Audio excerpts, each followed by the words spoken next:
పాటు ఎవరైనా come SIT with me in my vehicle. Madam location చెప్పండి మేడం, లొకేషన్ చెప్పండి. అది నన్ను బయటికి వెళ్ళదని ఎట్లా ఆపుతారయ్యా? మీ గ్రౌండ్స్ ఏంటి? జస్ట్ బికాస్ కాకి బట్టలు వేసుకున్నారని మీకు పవర్ వస్తుందా? లేదు మేడం, అట్లా కాదు మేడం. సార్ ఇచ్చిన ఇన్స్ట్రక్షన్స్ ప్రకారం తండ్రి నీకు సార్ నేను కామన్ మ్యాన్, నేను నాకు మీరు పబ్లిక్ సర్వెంట్స్ తమ్ముడు. నువ్వు నన్ను ఒక చోటగా ఆపు వెళ్ళొద్దు అంటున్నావు. Okay, I agree. This your government, me government ఇది. నన్ను వెళ్ళొద్దు అన్నారు, మర్యాద పూర్వకంగా ఒప్పుకుంటున్నాను దాన్ని. అంతేగాని నేను ఇక్కడికి వెళ్ళొద్దు అక్కడికి వెళ్ళొద్దు అని అట్లా కుదురుతుంది. నీకు కావాల్సిన లొకేషన్కి వెళ్ళొద్దు అన్నారు, ఒప్పుకుంటున్నాను. నేను అంబల్కి ఒప్పు, నేను రాత్రే చెప్పాను. నేను అంబల్కి ఒప్పుకుంటున్నా. నేను ఇంకా హాస్పిటల్కి పోకూడదు, నేను పార్టీ ఆఫీస్కి వెళ్ళకూడదు, నాకు యజ్ఞశాలకు వెళ్ళకూడదు, నేను ఇంకా వేరే ఏ గుడికి వెళ్ళకూడదు, నేను ఎక్కడికి వెళ్ళకూడదు అంటే అంతే. నేను మర్డర్ చేసినా అయ్యా నాకు అర్థం కాక చెప్పండి మాట. ఏ రోజైనా నేను ఇప్పటిదాకా 14 నెలల్లో చేసిన ధర్నాలు, ఒక్క ధర్నాలన్నా కానీ ఓ మాట మాట్లాడడం కానీ, ఒకళ్ళని తిట్టడం కానీ, సైలెంట్ కూర్చున్న చోట జపం చేస్తూ కూర్చుంటాను. అసలు ఇంత శాంతిగా ధర్నా ఎవరు చేసిండ్రయ్యా ఈ రోజు దాకా? ఏం తీసుకున్నాను అది కాదు నాయన. ఇక నేను లొకేషన్కి వెళ్ళకూడదు, నేను ఇంకెక్కడికైనా ఎందుకు వెళ్ళకూడదు? నేను హాస్పిటల్కి వెళ్ళకూడదు, నా పార్టీ ఆఫీస్కి వెళ్ళకూడదు, నాకు యజ్ఞశాల ఉంది అక్కడికి వెళ్ళకూడదు, నేను ఇంకెక్కడికో వెళ్ళకూడదు అని రూల్ ఎక్కడుంది? ఇవ్వండి, బై పేపర్ ఇవ్వండి పోనీ. అవును, దేనికి ప్రివెంటివ్ అరెస్ట్? ఇది రీజన్ ఇవ్వండి నాకు.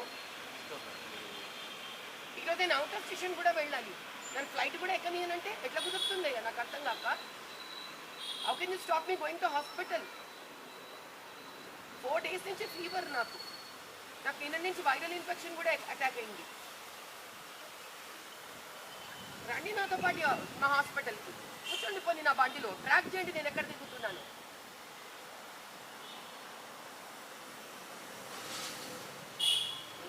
ఎంత శ్రద్ధగా అమ్మవారి బోనాలు చేయనీయకుండా ఆపుతున్నారు అయ్యా. మీ శ్రద్ధకు దండం పెట్టాలి.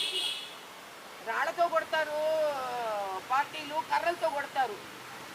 అది కాదు, ఎవరైతే శాంతంగా ఉండి శాంతియుతంగా ధర్మంగా చేస్తారో ధర్నాలు, వాళ్ళని ఇంట్లోకి వచ్చి ఆపుతున్నారు అని అంటే అది ఏం చెప్పాలి? నాకు మాట్లాడాలో కూడా అర్థం కావాలి. ఇంత ప్లాన్ ఎందుకురా అంటే నేను ఎక్కడ బోనాలకి ఘటం ఎత్తుతానన్నా.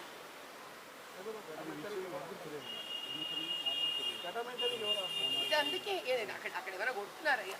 నిజంగా ఆలోచించండి. ఇది జరిగిన 4 రోజుల ధర్నాలు బస్తీలో ఎవరన్నా మిమ్మల్ని కొట్టారయ్యా? మిమ్మల్ని ఎవరన్నా హింసాత్మకంగా ఎవరన్నా బస్తీలో వాళ్ళు ప్రవర్తించారు? ఏడ్చారు, ఆడవాళ్ళు ఏడ్చారు. నేను రోడ్డు మీద కూర్చున్నా. ఎవరమైనా మాలో మీ మీద చేయి చేసుకున్నామా? ఏమన్నా మాట అన్నామా? ఏముంది? లా అండ్ ఆర్డర్ ఎప్పుడు వస్తుంది తెలుసా? ఇటు పక్కన వాళ్ళు కొడితే పోలీసులకు హాని జరిగితే లా ఆర్డర్ వస్తుంది. రాజ్యాంగ పరంగా కూర్చొని అయ్యా ప్లీజ్ అయ్యా దేవాలయం కావాలని అడగడం కూడా లా అండ్ ఆర్డర్ సమస్యనా నాయన? మీ పోలీసు వాళ్ళకి నేను చెప్పాలా లా అండ్ ఆర్డర్ ఏంటో? ఒక వ్యక్తిని ఎందుకు ఆపుతున్నాం అనే దానికి ఒక అర్థమన్నా ఉండాలి కదా. దేనికి ఆపుతున్నాం ఒక వ్యక్తిని? సరే బోనాలు పోనీయరు, నన్ను ఘట్టమెత్తనియరు, నేను అన్నా సరే నా ఇంట్లో నుంచి నేను బయటికి పోనీయకుండా ఆపేది ఏదో టెర్రరిస్ట్ లెవెల్ పడడం ఏంటి? నాకు అర్థం. వాళ్ళని ఆపట్లేదు, మీరు హాయిగా వాళ్ళు చూస్తున్నారు రోడ్ల మీద. న్యాయానికి ధర్మానికి ఒక మాట గొంతెత్తితే నన్ను ఆపుతారా? నేను ఈరోజు ఊరుకోను. నేను ప్రామిస్ చేస్తా. సరే మీరు నన్ను ఆపుతున్నారు, నన్ను బోనాల ద్వారా పోనీయట్లేదు. లా అండ్ ఆర్డర్ మీ చేతుల్లో, మీ గవర్నమెంట్ నడుస్తుంది.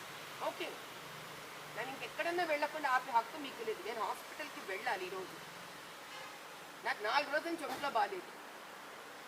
I have to go to hospital. నేను ఎట్లా ఆపుతారు హాస్పిటల్కి వెళ్ళడం? పేపర్ ఇవ్వండి నాకు.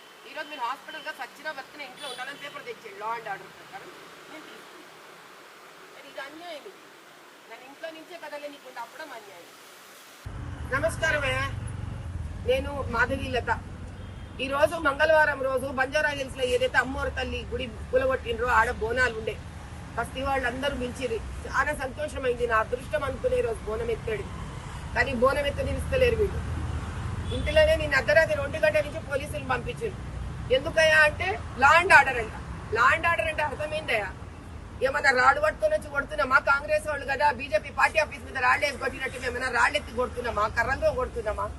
ధర్మంగా శాంతియుతంగా కూర్చొని నీళ్ళలో తడుచుకుంటే జరాలు వచ్చుకుంటూ ధర్నాలు చేసినాం మేము.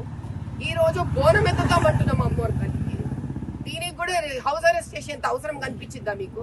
పేపర్ లేదు, పత్రం లేదు, ఏం లేదు, క్లారిటీ లేదు. ఎందుకు చేస్తున్నారో తెలియదు, ఏడకెంచి ఆర్డర్లు వచ్చినాయో తెలియదు అంటే వీళ్ళెవ్వరికి.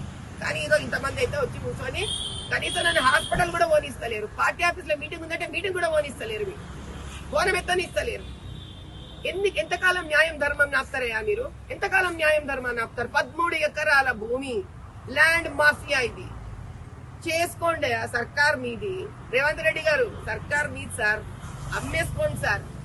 ఎవడు అడిగినరు మిమ్మల్ని? 80 గజాల అమ్మోరు కూడా అడ్డం వచ్చిందా అయ్యా మీకు? అంత సరిపోదా ఆయన అమ్ముకుంటే? సరిపోతే లేదా నాయన నీకు అంత అమ్ముకుంటే? చెప్పుదాంటారు నాకు అర్థం కాక. బోనం ఎక్కడ మాపిస్తావా? అంత చిన్నగా ఆలోచించగలవా అయ్యా ముఖ్యమంత్రి? ఒక స్త్రీని మంగళవారం పూటపై బోనం ఎత్తని కూడా అప్పిస్తావా ఇంతమందిని పంపించి? ఇదే నీ గొప్పతనం? ఇంత గొప్పగా ఆలోచిస్తున్నావా తండ్రి నువ్వు? అయ్యా ఆనంద్ గారు, కమిషనర్ ఆఫ్ పోలీస్, ఎంత ఉందా ఉంది నాయన నీ ఆలోచన? నన్ను బోనం ఎత్తనేమి ఆపిచ్చి లా అండ్ ఆర్డర్ అనుకుంటున్నావా?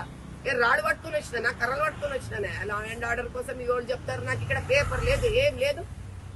న్యాయం ధర్మం ఆగదయా? నువ్వు నన్ను ఆపగలవు, నన్ను ఆపండి. ఎంత నన్ను ఆపుకోండి, ఎంత న్యాయం ఆపుతావు, ఎంత ధర్మం ఆపుతావు? బస్తీ లేకపోయిన నాడు ఎవ్వరేం చేసుకోలేరు. తెల్లోడేం చేసుకోలేకపోయినాడు. స్వతంత్ర పోరాటంలో తెల్లోడేం చేసుకోలేకపోయినాడయ్యా. మీరందరూ ఏం చేసుకోగలరు? ఇది ఇక్కడితో ఆగదు. అంతకంతే పెద్ద ఉద్యమమై ముందుకెళ్తుంది. అమ్మవారి తల్లి ఆన చూస్తూనే ఉన్నాను ఎంత పెద్దగా అవుతుందో. జయ బోలో భారత్ మాతాకి.